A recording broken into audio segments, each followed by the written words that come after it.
નમસ્કાર વિદ્યાર્થી મિત્રો, આજે આપણે સ્ટેન્ડર્ડ 12 ઇંગ્લિશ સબ્જેક્ટની અંદર યુનિટ નંબર 3 એનો read number 2 stress control exercise તેના વિશે શીખવાના છે. તો મિત્રો, આપણે આગળના વિડીયો લેક્ચરની અંદર જે રીડ 2 છે એના 2 વિડીયો જોઈ ગયા છે. તો આજે આપણે એનો પાર્ટ 3 જોઈશું. Stress control exercise. સ્ટ્રેસ એટલે કે તણાવ, કંટ્રોલ એટલે કે નિયંત્રણ, અને એક્સરસાઇઝ એટલે કવાયત, કસરત. તો તણાવ નિયંત્રણ માટેની કસરતો. તો મિત્રો, આપણે પાઠને ડિટેલમાં સમજીએ એ પહેલાં એના સ્પેલિંગને સમજીએ. ક્રિએટિવ સર્જનાત્મક, રીબેલેન્સ પુનર્સંતુલિત, લેંગ્વેજલી સુખેથી નિરાતે, અલાઉ મંજૂરી પરવાનગી, કામ ડાઉન શાંત સ્વસ્થ, ગેટ આઉટ કાઢી નાખવું દૂર કરવું, નેચર કુદરત પ્રકૃતિ, કોન્સન્ટ્રેટ ધ્યાન કેન્દ્રિત કરવું, હેપન બનવું થવું, પરફેક્ટ સંપૂર્ણ, મિસ્ટેક ભૂલ, ફ્રેઝ શબ્દ, વોકેબ્યુલરી શબ્દકોશ, કન્સ્ટ્રક્ટિવ સર્જનાત્મક રચનાત્મક, બ્લોક અવરોધવું અટકાવવું, વ્યૂ દ્રષ્ટિ વિચાર, સોલ્યુશન ઉકેલ, હેમિસ્ફિયર ગોળાર્ધ અર્ધભાગ, એક્સપેક્ટ અપેક્ષા ધારવો. તો મિત્રો, આ હતા એના સ્પેલિંગ. તો હવે આપણે જે પાઠની જે તણાવ નિયંત્રણની કસરતો છે એની જે કસરત નંબર 4 છે તેને જોઈએ. તો પાઠને ડિટેલમાં સમજીશું મિત્રો. તો મિત્રો, હવે તણાવ નિયંત્રણની જે પ્રયુક્તિ છે એનું નામ છે મેન્ટલ ક્વિક ફિક્સિસ. મેન્ટલ એટલે કે માનસિક, ક્વિક એટલે કે ઝડપી, અને ફિક્સ એટલે કે સાજું થવું, સરસ થવું. એટલે આ જે નામ છે મેન્ટલ ક્વિક ફિક્સિસ, એનું ગુજરાતી આપણે એવું કરીશું મિત્રો, માનસિક સ્વસ્થતાના અન્ય ઉપાયો કે માનસિક સ્વસ્થતા. તો એની અંદર પહેલું જોઈએ મિત્રો, અલગ અલગ પોઈન્ટમાં આપણને અલગ અલગ શબ્દ, અલગ અલગ ઉપાય, અલગ અલગ કસરતો આપી છે કે તમે આ પ્રમાણે તમારું જે તણાવ છે એને નિયંત્રણમાં રાખી શકો છો, તણાવને દૂર કરી શકો છો. તો એમાં જોઈએ number 1, put on some music you like. Put on એટલે કે ચાલુ કરવું. તો ચાલુ કરો. સમ મ્યુઝિક તો કે કેટલાક સંગીતને, યુ લાઇક તો કે તમને પસંદ હોય તેવું. તો put on some music you like તો તમને મનપસંદ, તમને ગમતું હોય તેવું સંગીત ચાલુ કરો.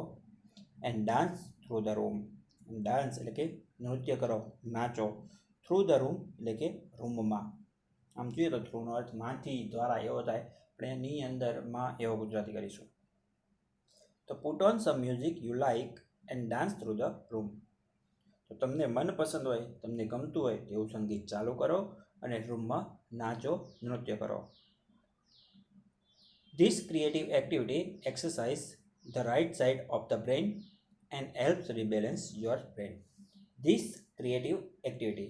તો આ જે ક્રિએટિવ એટલે સર્જનાત્મક, એક્ટિવિટી એટલે પ્રવૃત્તિ છે, એક્સરસાઇઝ કસરત પૂરી પાડે છે, કસરત આપે છે. The right side of the brain. Right side એટલે કે જમણી બાજુ, ઓફ ધ બ્રેન એટલે કે મગજની. તો મગજના જમણી બાજુના જે ભાગ છે તેને કસરત પૂરી પાડે છે.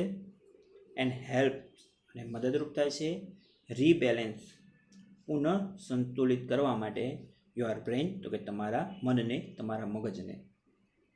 તો આ સર્જનાત્મક પ્રવૃત્તિ મગજના જમણા ભાગને કસરત, કવાયત પૂરી પાડે છે અને આ તમારા મનને, તમારા મગજને પુનઃસંતુલિત કરવામાં મદદરૂપ થાય છે. ફરીથી મિત્રો જોઈ લઈએ. Put on some music you like. તમને મનપસંદ હોય, તમને ગમતું હોય તેવું સંગીત ચાલુ કરો. And dance through the room. અને રૂમની અંદર નૃત્ય કરો, નાચો. This creative activity exercise the right side of the brain.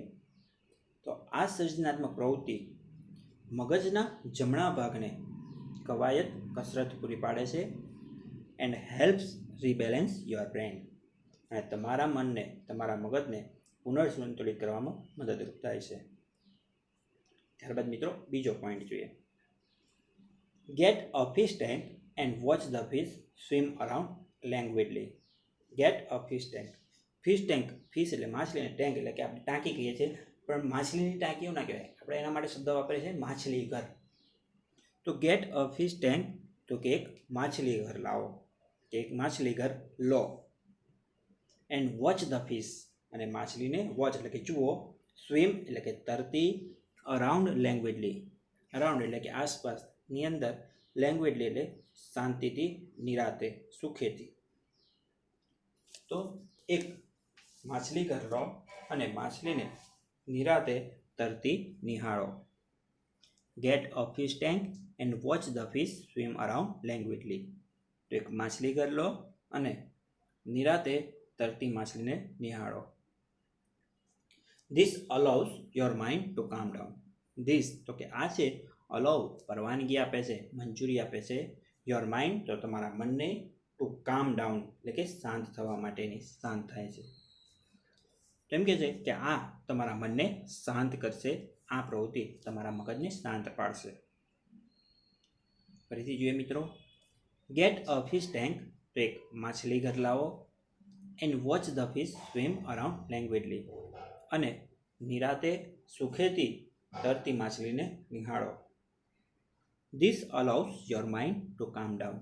તો આ પ્રવૃત્તિ તમારા મગજને શાંત પાડશે, તમારા મગજને શાંત રાખશે.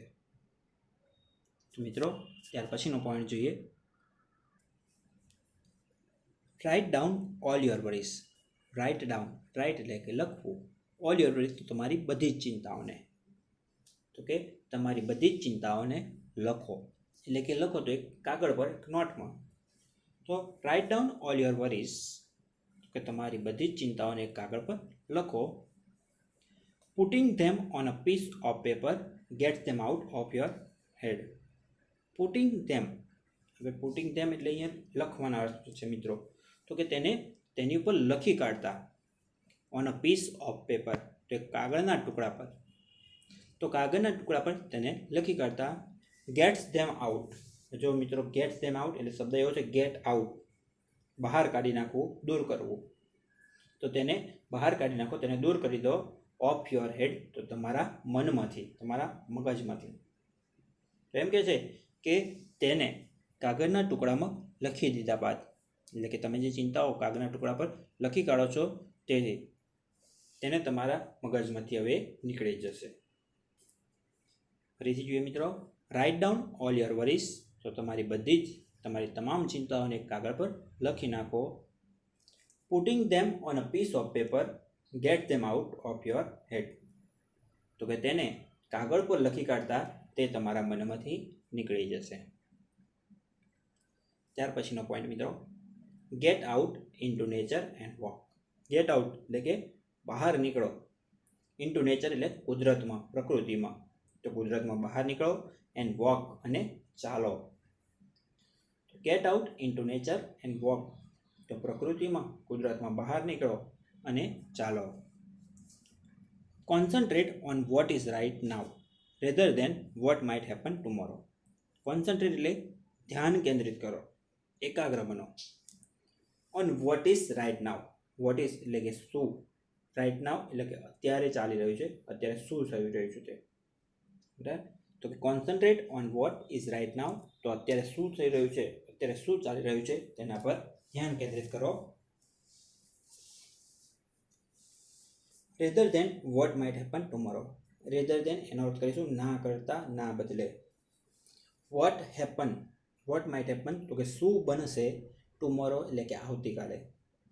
તો મિત્રો ગુજરાતી કરીએ તો પાછળનું વાક્ય રેધર દેન વાળું પછીનું છે એ પહેલાં લેવાનું, કે વોટ માઇટ હેપન ટુમોરો, તો આવતીકાલે શું બનશે, રેધર દેન તેના કરતાં, તેના બદલે, concentrate what is right now, તો અત્યારે સાચું શું છે, અત્યારે યોગ્ય શું છે તેના પર તમે ધ્યાન કેન્દ્રિત કરો.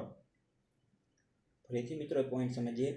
Concentrate on what is right now rather than what might happen tomorrow. તો આવતીકાલે શું બનશે, આવતીકાલે શું થશે તેના કરતાં તેના બદલે concentrate on what is right now, તો અત્યારે શું સાચું છે, અત્યારે સાચું શું છે તેના પર ધ્યાન કેન્દ્રિત કરો.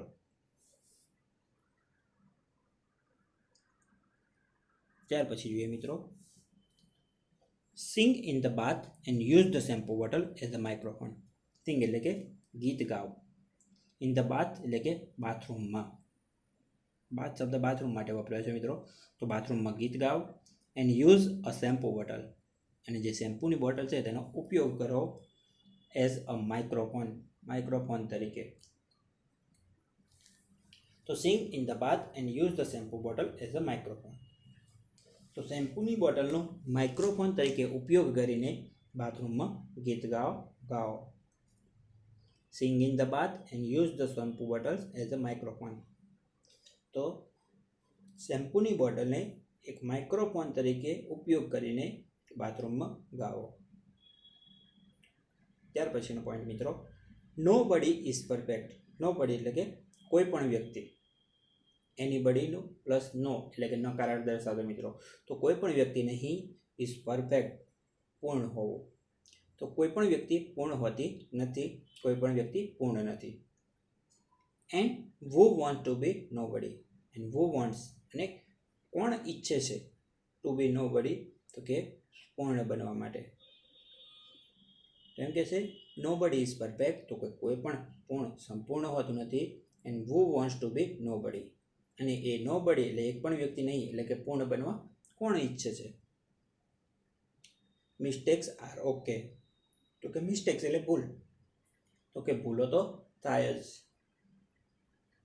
ફરીથી જોઈએ મિત્રો, nobody is perfect and who wants to be nobody. તો કોઈ પણ વ્યક્તિ પૂર્ણ હોતી નથી, સંપૂર્ણ હોતી નથી, અને સંપૂર્ણ વ્યક્તિ કોણ બનવા ઈચ્છે છે. મિસ્ટેક્સ આર ઓકે, તો ભૂલો તો થાય જ.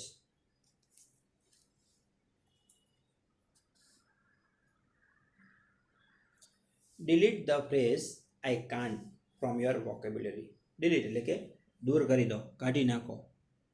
ધ ફ્રેઝ એટલે કે શબ્દને, ફ્રેઝ શબ્દનો ગુજરાતી સાથે મિત્રો શબ્દ. આઈ કાન્ટ હું ન કરી શકું. કેન એટલે કરી શકું, કાન્ટ કેનનો ટૂંકું રૂપ છે. તો હું ન કરી શકું, હું નહીં કરી શકું, તે શબ્દને દૂર કરો. From your vocabulary. ફ્રોમ એટલે કે માંથી, યોર વોકેબ્યુલરી, વોકેબ્યુલરી એટલે કે શબ્દકોશ. તો તમારા શબ્દકોશમાંથી હું ન કરી શકું એવા શબ્દોને દૂર કરો. Delete the phrase I can't from your vocabulary. તો હું ન કરી શકું તેવા શબ્દોને તમારા શબ્દકોશમાંથી દૂર કરો. It isn't constructive. It isn't તો કે તે નથી, કન્સ્ટ્રક્ટિવ એટલે કે સર્જનાત્મક, તો કે તે સર્જનાત્મક નથી. And blocks your views of possible solution. End block અવરોધે છે, રોકે છે, અટકાવે છે. યોર વ્યૂ તો કે તમારા વિચારોને, તમારી દૃષ્ટિને. ઓફ પોસિબલ સોલ્યુશન તો કે શક્ય ઉકેલની. તો ઇટ ઇઝન્ટ કન્સ્ટ્રક્ટિવ, તે સર્જનાત્મક નથી. And blocks your views of possible solution, અને તમારા શક્ય ઉકેલના દૃષ્ટિકોણને અવરોધે છે, અટકાવે છે. ફરીથી મિત્રો જોઈએ, delete the phrase I can't from your vocabulary.